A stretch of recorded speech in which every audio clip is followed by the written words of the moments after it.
Welcome back to our video series on Building Hope with Connect 2. I'm Arielle, and I'm here with Greg, our founder and CEO of Connect 2 Ministries.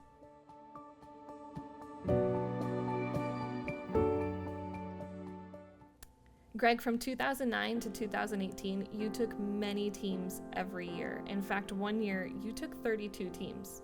However, that came to a halt in 2018 due to political rioting in the country.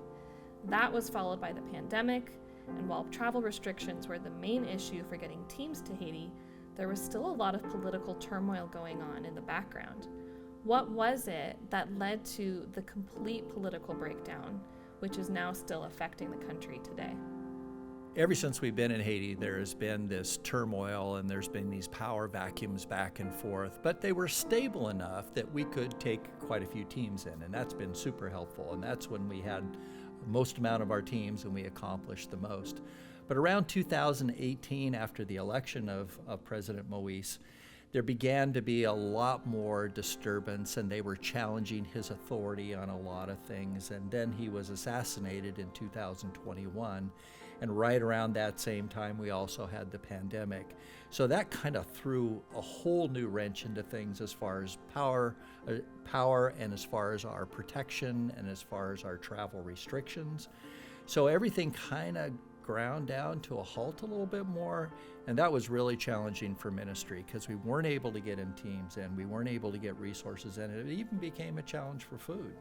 So after the president was assassinated, there was a breakdown in political government and power.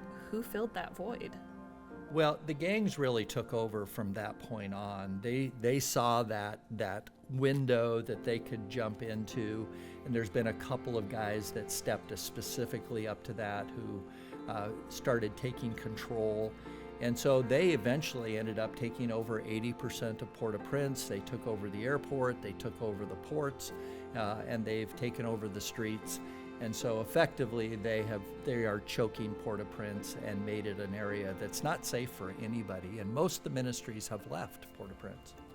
How have you been encouraged by Pastor Puise's leadership through all that has gone on in this political crisis with Haiti?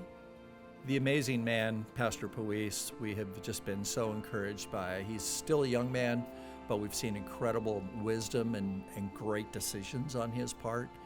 We kept on monitoring how soon should we leave because we had a gang right by our Onaville compound, and man, they were putting a lot of pressure on him, and finally he said, "Greg, we got to go."